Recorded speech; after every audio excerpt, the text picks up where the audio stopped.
So let's go back a bit on the infrastructure, and I would like to take the angle of the maybe more business-oriented stuff for this presentation. So the title is a New Deal with a question mark, because we talk a lot about verticals and so on, and we try to show that the game is a little bit more complex, that this is a new game actually for the infrastructure, and who owns the infrastructure, who operates the infrastructure, who takes revenue from the infrastructure, and so on. So from the beginning, we say that we wanted end-to-end. So this is not only an access network, even a mobile access networks. We say that we want SATCOM inside to reach long distance, for instance, or remote areas in Brazil. We say that we integrate the IT with the data center and the cloud service providers. And when you see those characters, those not humans, not robots, not yet, you see that it's different stakeholders, different operators for each part and each segment. So you don't have one single operator end-to-end already today, already with the basics of the 5G. So it means that you have to take into account all the dependencies of those operators in order to have your end-to-end picture. People talk about security. I can talk about security for some hours. For instance, who is taking care about the management of the rights, micro rights, the access management, in order to have this continuity of service end-to-end? If you look at how long it takes to do the roaming when you're getting out the flight, imagine that you're in your car, you want to have a 5G service, you cross the border, you change the operator, how long it takes. You have to stop in a parking to wait for the 5G service to continue. So there is a lot of questions, and today, to be honest, technically speaking, this is not that easy. So telling that everything is done for security, I'm not that sure. And I will then go to this one. We added in the architecture the slices, end-to-end slices. Each of those slices may be also under the responsibility, under the control, under an operator. Maybe a virtual operator, maybe a simple operator, maybe it's a tenant itself, but it's a different authority. So in terms of security, it's a bit different.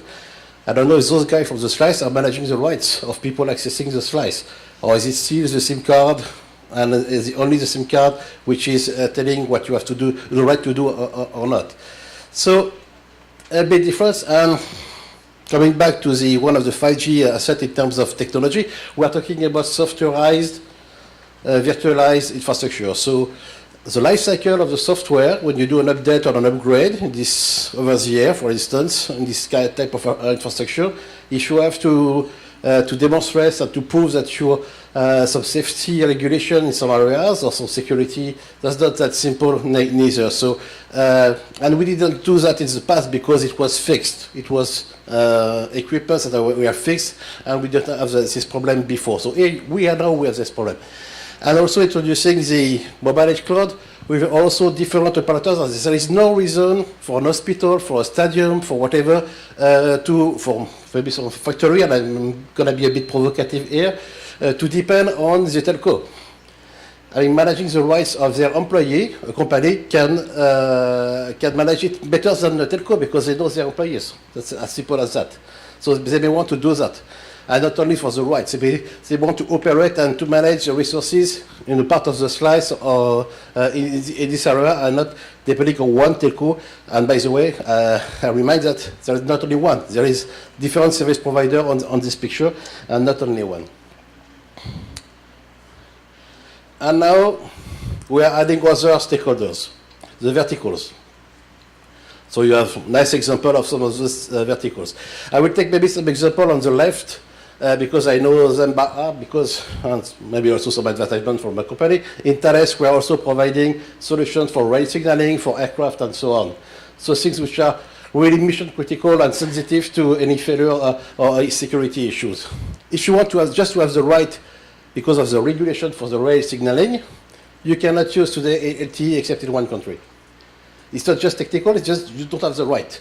Because you have to demonstrate that the infrastructure for the signaling is resilient and demonstrable and provable in terms of many operations. If 5G wants to address this market, and I have questions from my colleagues in order to do so, you have to demonstrate that the 5G infrastructure is capable to handle this type of constraints. For the time being, that's not that sure. And at least it doesn't exist in terms of regulation. So regulation of 5G is not just regulation of classical telco. It's regulation of telco horizontal plus the regulation coming from each and every vertical sector. So aircraft, trains, each of those industry, all those sectors have their own regulation, and you have to comply with that. So that's not that simple in terms of infrastructure.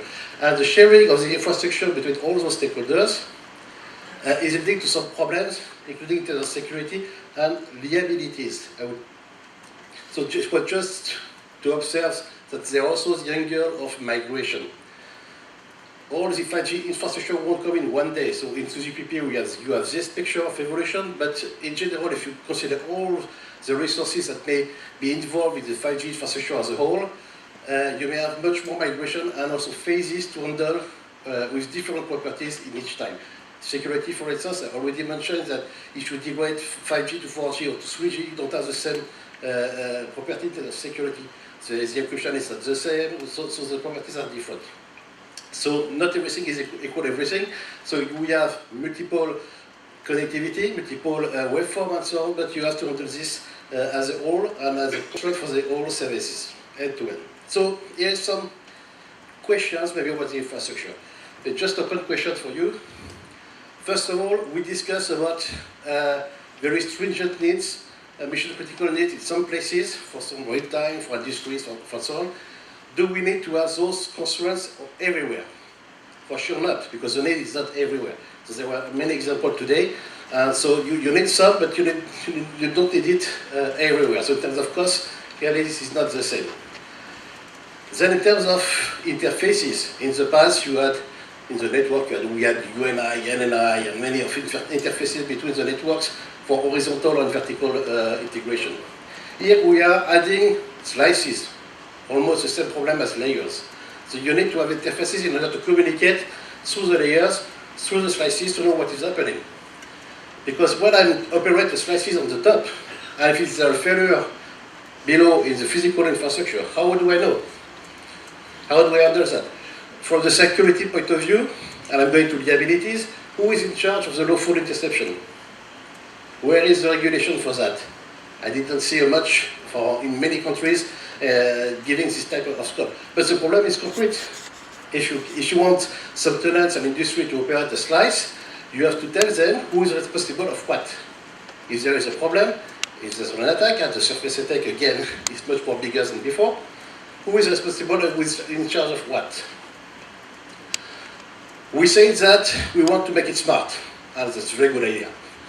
But if you have distribution of all the responsibilities of all the segments shared by many stakeholders, how do you ensure a global intelligence and end-to-end optimization, for instance? That's not that easy, and from the research point of view, many open topics. So how to introduce and how to distribute the intelligence? And again, with going more and more distributed at the edge, maybe towards dust, how do we handle the ownership, the control of those dust? It was said, I can't remember who, but that in smart cities we won't deploy the same sensors n times if you have n operators. We may benefit from the data from sensors for various services. But who is in charge of controlling that? Who is in charge of regulating that? So again, a lot of questions about the infrastructure. And we, for the first time, try to integrate the complexity of vertical sectors and the telco. This is new, that's why it's more complex than before. So but saying that everything is there is a bit optimistic, and I think we still have some work to do on the infrastructure in order to make it ubiquitous and supporting mission critical. If it's just for doing EMBB, and we have seen presentation today, that's fine, because we're not changing a lot. But if you want to support vertical sectors with mission critical constraints, here you will see some work to be done, and the infrastructure will support that if we answer this type of questions. Thank you very much.